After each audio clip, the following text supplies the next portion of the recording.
안녕하십니까.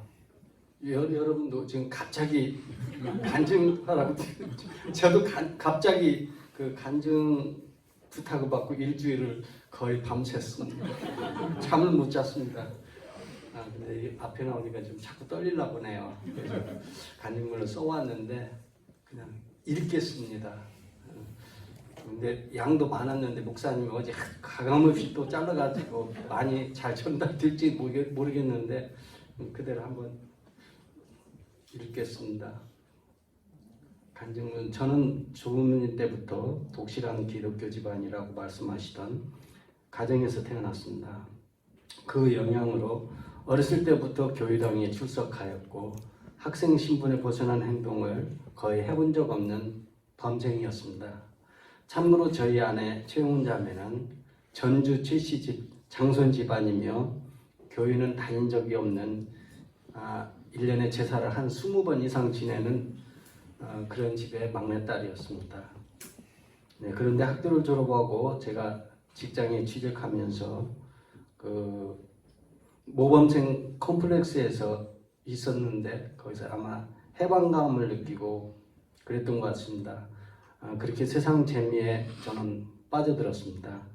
자칭 크리스천의 모습은 어디에서도 찾아볼 수 없고 사회에 완벽히 적응하는, 그 다음에 출세의 욕망과 탐욕의 길을 걷게 되었습니다. 그렇게 직장에서 인정도 받고 그랬지만 제 마음 한 구석에서는 항상 뿌리박힌 그 생각들이 있었는데 그 불신앙적인 생활에 대한 제 마음이 굉장히 불편했었습니다. 그리고 가끔씩 만나는 어머니의 그 교회랑 출석 권면은 저를 더 괴롭게 했고요. 그러다가 2002년도에 직장을 그만두고 서울에서 자그마한 자영업을 하면서부터는 시간이 참 많아졌습니다. 그때 저희 부부는 그 건강을 위한다고 등산을 시작했는데 그 등산 재미에 푹 빠져가지고 처음에는 이제 뭐 서울 근교에서부터 시작해가지고 했는데 점차 전국의 그 유명산은 다 돌아다닌 것 같습니다. 나중에는 등산의 꽃이라고 하는 암벽 등반까지도 제가 도전했었습니다. 근데 시간 날 때마다 산에 가는 것이 우리 삶의 낙이었고요. 그때 이제 아내랑 저희들이 한 얘기가 있는데 이제 우리는 산에서 살다가 산에서 죽자, 이렇게까지 산에 미쳐 있었습니다. 그러던 2003년 5월 중순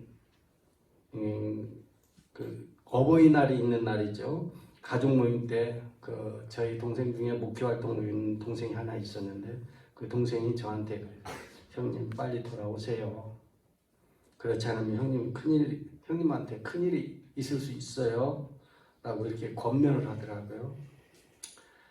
근데 그 마음속에 이게 엉어리로 남기는 했지만은 변함없이 등산은 계속 됐답니다. 그러다가 2003년 10월 3일, 지금도 잊혀지지 않는 개천 전 토요일 날입니다. 아내와 서울 근교에 그 암벽 등반 코스가 여러 군데가 있는데 그래서 아무런 장비도 없이 등반을 하다가 떨어지는 사고를 당했습니다. 그래서 다 발목이 부러졌는데 그 수술했을 당시 의사 선생님이 다시는 당신은 산에 갈 수 없다. 그리고 이제 당신은 정상인으로 살 수 없다. 당신은 그 다리 통증 때문에 결국은 다리를 잘라내야 할 것이다. 그리고 의족을 끼워야 된다. 라는 이런 충격적인 얘기를 들었습니다. 그리고 몇 개월을 이제 병원에서 입원하고 있다가 퇴원해서 있었는데 이제 집에 혼자 남겨져 있는 거죠. 아내는 일하러 나가고 아이들은 학교 가고. 근데 혼자 남아져 있을 때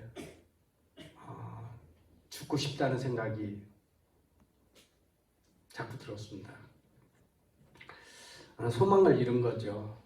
그리고 나는 그 우울증과 대인기피증에 이렇게 빠졌고 자살이라는 충동을 느끼게 됐습니다. 그때 저희는 12층 아파트에 살았는데 뛰어내려 모든 걸 끝내는 것이 좋겠다는 생각으로 그 실행할 날만 기다리고 있었어요. 그러던 2004년 5월 그날도 이제 어버이날 저희 가족이 또 모임이 있었는데 그 모임을 마친 그 다음 날, 이 주일날이죠. 주일날 가족 중에 누군가 조심스럽게 교회 같이 가지 않을래? 라는 권유를 했습니다. 그때 저는 그래 이번이 마지막, 나 이제 죽을 텐데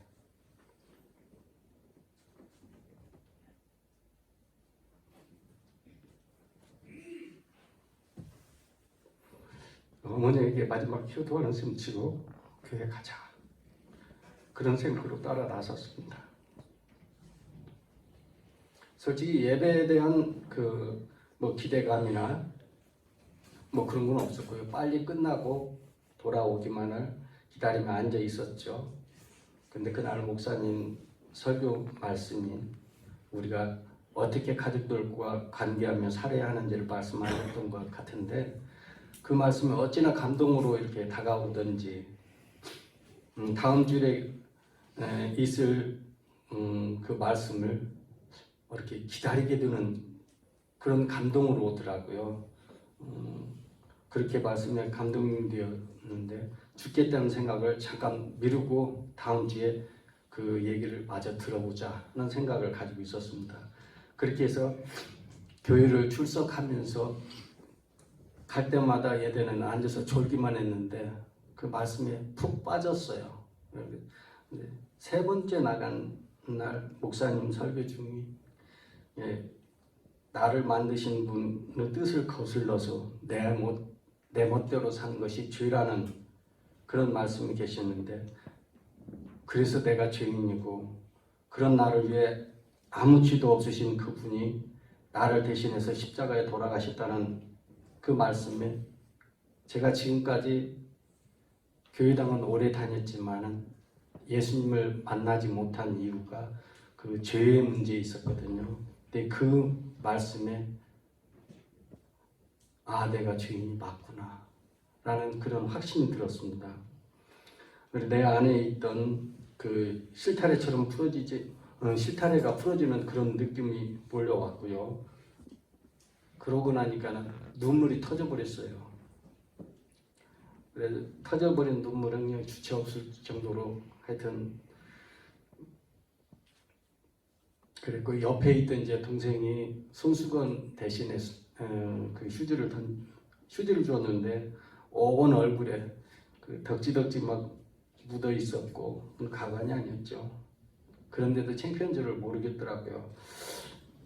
그리고 그때까지 가지고 있던 자살 충동은커녕 죽음에 대한 두려움도, 죽어야겠다는 마음도 깨끗이 사라지더라고요. 이제 내 삶은 나처럼 구원에 확신이 없는 불신자들의 구원을 위해 살아야겠다는 강한 그런 마음이 들더라고요. 근데 이제 심각한 문제가 생겼어요. 저는 이제 예수님을 영접한 뒤에 진짜 하늘을 나는 듯한 그런 기분으로 날마다 성경 말씀에 푹 빠져서 살았는데, 또 삶의 가치관도 자연스럽게 바뀌더라고요. 내가 왜 사는지에 대한 그런 생각들이 바뀌더라고요. 근데 아내와 사사건건 부딪히는 일이 벌어지곤 했습니다. 세상의 가치관을 가진 아내와 예수님을 영접한 저 가치관이 다를 수밖에 없더라고요. 채운 자매와 저는 이제 매일매일 전쟁을 하면서 사는 것이죠. 돌이켜보니까 아마 사단이 제일 싫어하는 일이 우리 가정에 일어났으니 일어난 것 이것을 지금 시겨운 것 같아요. 그래서 그 영적 전쟁을 일으키게 한 것 같습니다. 저희 아내를 보면 평상시 같으면 아무렇지도 않던 일을 트집잡고 시비 걸고 다른 사람하고 비교하고 또 나를 경죄하고 또 가정주부로서 해야 할 일들을 내팽개치고 또 시간만 나면 밖으로 나가버리고, 서류상의 부부로였지 저를 원수되었듯이 하더라고요. 이렇듯 너무나 괴로운 나날들을 저는 매일 새벽 기도에 나가서 하나님께 매달렸습니다. 하나님 이 전쟁 끝나게 해주세요.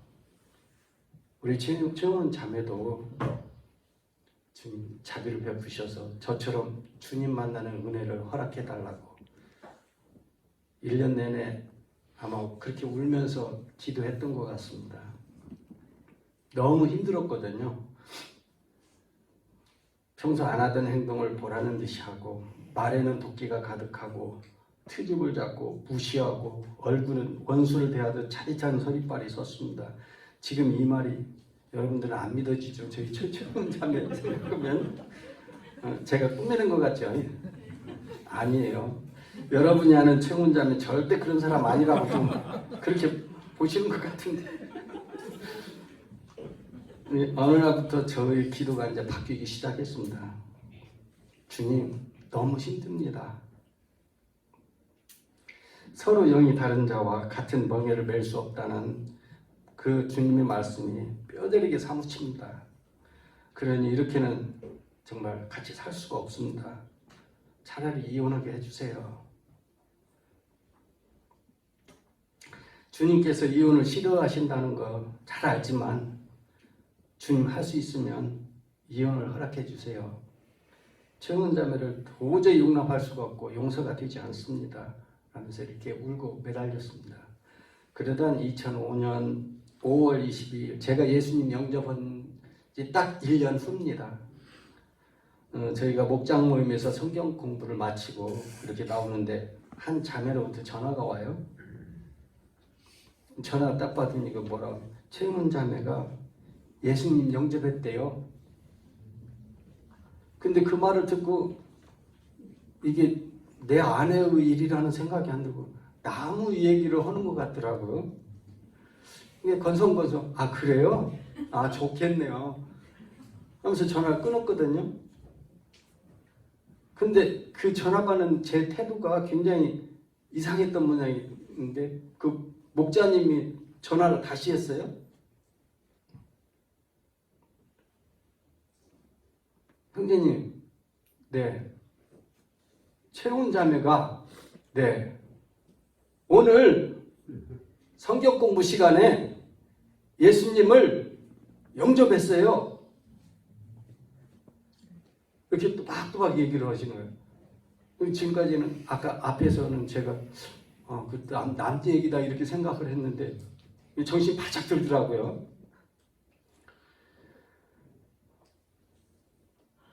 그러면서 아 그래요? 예수님 정말 영접했어요? 정말요? 언제요? 어떻게요? 지금 우리 안에 어디 있어요? 그러면서 제 가슴이 막 더더더더 떨리기 시작하는 거예요. 그거는 아마 감동과 그 생각지도 안 했던 그런 일에 대한 기쁨들이 환희죠. 막 그러면서 눈물이 쏟아지기 시작하는 거예요. 얼마나 울었는지 한 시간을 정도는 울었던 것 같습니다. 근데 그 전화를 받았던 장소가 교회 주차장 입구에 차를 세워놓고 있었거든요. 그때 교회 주차장 입구 막고 있는데 누가 차는 나가야 되는데 차에 앉아서 막 엉엉 울고 있으니 차 빼달라 소리도 못 울고 기다렸던 것 같아요. 근데 기다리다 안 되니까 차 좀 빼달라고 그런 바람에 정신이 바짝 들더라고요. 그날 이후 저희 가정에 어떤 변화가 있었게요. 하루아침에 그렇게 엉뚱한 짓 하던 아내가 변했어요. 그 말도 안 되는 볼썽사나운 행패를 부리고 그러던 모습은 하루아침에 사라졌고 아내에게서도 내가 느끼던 그 평화와 기쁨, 어떤 자유 이런 게 있는 것이 보이더라고요. 그 당시에 제가 우리 교회 다니던 교회에 홈피에 올렸던 글이 몇 개가 있는데 그 중에 한 2개만 제가 가져와 봤습니다. 그 당시 분위기를 한번 느껴보시라고 한번 읽겠습니다. 2005년 5월 28일 놀라운 사랑이 여기 있네. 나를 사랑하셔서 아들을 세상에 보내셔 이 죄인을 구하셨네. 이 노래 이게 찬송가거든요. 놀라운 사랑이 여기 있네. 나를 사랑하셔서 아들 세상에 보내시어 이 죄인을 구하셨네. 이런 찬송가가 있거든요. 순식간에 변해도 너무 변해버린 사람, 과거가 어땠을까 궁금해지는 사람, 온갖 핍박을 거리낌 없이 하던 사람이 저희 아내 최용훈 자매의 모습을 보며 그 변화가 너무 신기해 이 글을 올립니다. 하나님의 그 크신 사랑을 절절히 실감하는 저의 모습이 생뚱맞은 것이라도 좋습니다. 오늘 아침에 신기한 인형을 보는 착각을 갖게 했는데 엊그제까지만 해도 큐티하고 있는 저를 보고 지가 무슨 수험생이야? 고시공부냐? 하나님을 믿는데 진짜 요란하기도 하다. 그렇게 해야만 한다면 누가 어려워서 예수님 믿겠어? 나는 죽어도 못 얻었다. 하나님 믿는 사람이 그 정도밖에 안 돼? 아무개는 안 그러는데 당신은 예수님 영접한 사람 아니야. 정확히 일주일 전 저희 아내 최용훈 자매의 모습이었습니다. 그러던 그녀가 오늘 5월 28일입니다. 새벽 기도를 마치고 제가 집에 돌아오니 매일 아침 내가 앉아서 큐티하던 책상머리에 앉아서 성경을 보고 있습니다. 그녀의 모습은 아무것도 모르는 이제 막 돌을 맞는 아이가 언니의 공부하는 모습을 흉내내기 위해 앉아있는 모습 그대로였습니다. 과거 그녀가 나를 핍박하던 사람이라고는 저조차도 상상할 수 없었습니다. 사랑스럽다는 말로 그냥 표현하기에는 너무 가슴 벅찬 감동을 이 아침에 느낍니다. 성령 하나님 저희 가정에 함께 하심을 감사합니다. 그저 감사하다는 말밖에 제가 할 수 없네요. 저에게 이 소중한 성령 체험을 인도하신 영적 아버지인 목사님과 교회의 모든 지체들 그리고 헌신적인 사랑과 중보 기도로 저희 함께 하신 분들에게 완악하기 이를 데 없는 저희를 순식간에 변화시켜 주셨습니다. 교회의 모든 지체들께 감사드리며 이제 저희도 공동체의 한 지체로서 하나된 몸을 이루는 데 헌신할 것을 소망합니다. 말도 안 되는 소리를 제가 썼습니다. 그다음 또 두 번째 6월 1일 날이네요. 제목 천국이 어디냐고 묻는다면 그리스도 안에 계신 모든 성도님들께 감사의 글로 문안드립니다. 하나님이 크신 사랑은 아직도 멈추지 않으시고 오늘도 계속 부어주심을 체험합니다. 하나님 저 좀 살려주세요. 저희 안에 조용한 하는 모습 보고 계시죠? 제 가슴에 분노가 일어나고 있어요.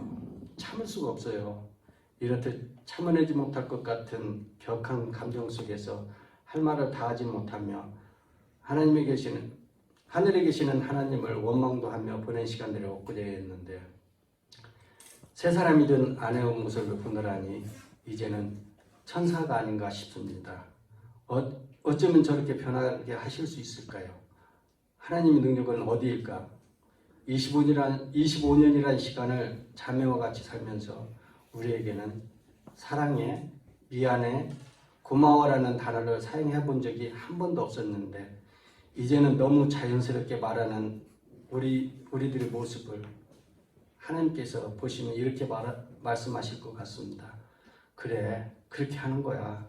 너의 모습이 내가 보기에도 참 좋구나.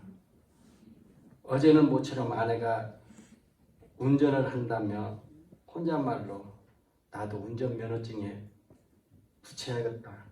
그게 뭐냐면요.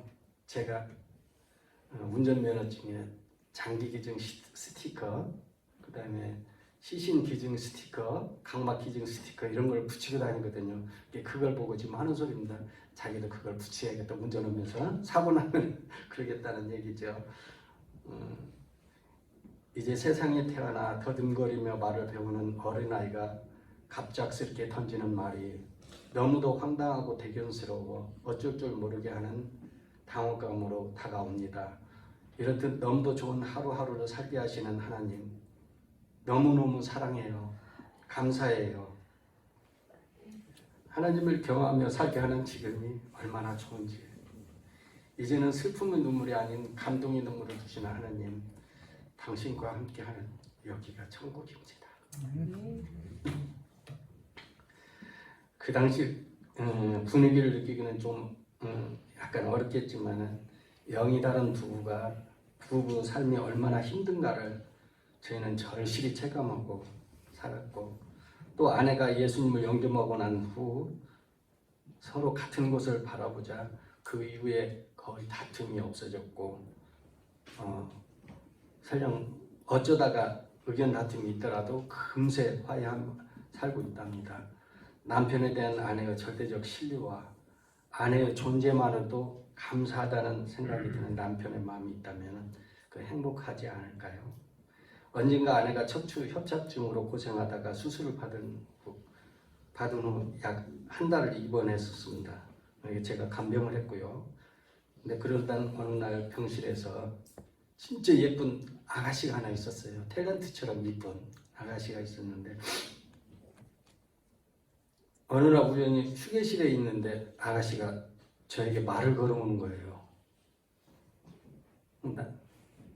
그러면서 뭐라고 나하고 얘기 좀 할 수 있느냐고. 그래서 할 수 있다고. 그랬더니 자신이 얼마 전에 결혼을 하려다가 포기를 했대요. 근데 아저씨 같은 사람 만나면은 결혼하고 싶대요. 그렇게 말하는 거예요.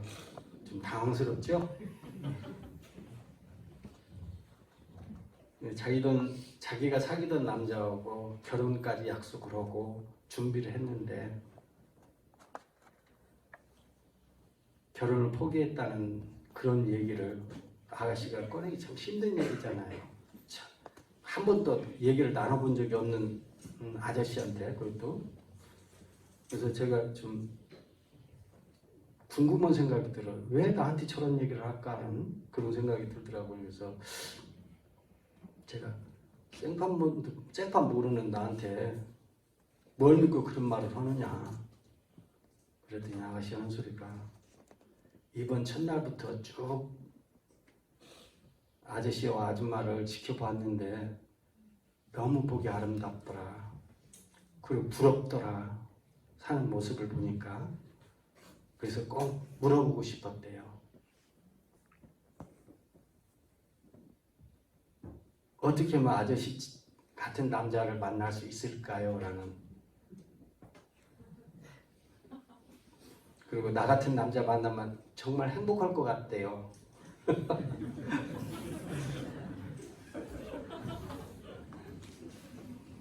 그런데 그 얘기를 듣고 바짝 어떤 생각이 드냐면, 하나님께서 나한테 주신 작은 소명이 있는데 복음을 전하려 했는데 복음을 전하라는 것이 같다라는 생각이 들더라고요.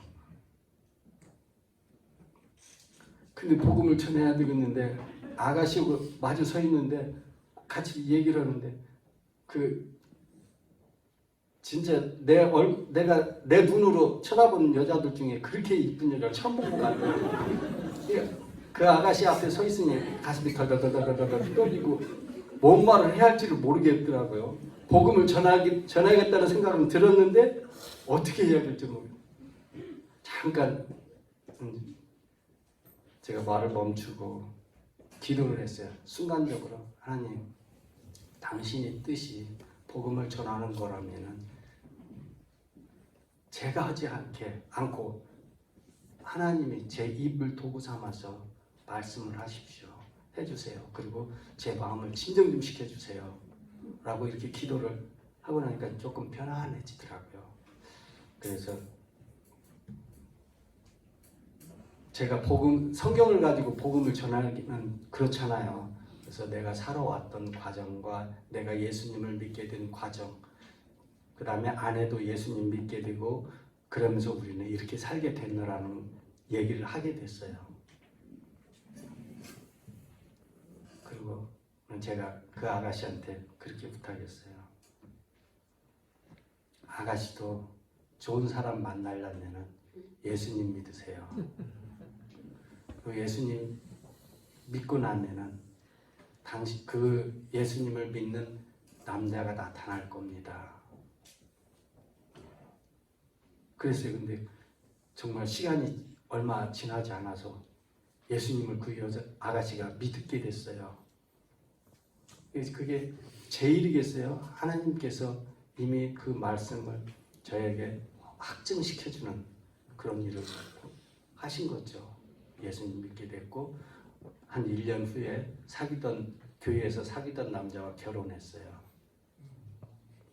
결혼했는데 그 아가씨가 동대문에 그 큰 디자인하는 회사의 사장이고요. 그래서 작품 활동을 하는 아가씨였어요. 결혼하기 직전에 큰 선물을 보냈더라고요. 자기가 직접 디자인하고 만든 작품이라면서 저에게 보내준 적도 있더라고요. 다시 이제 돌아가겠습니다.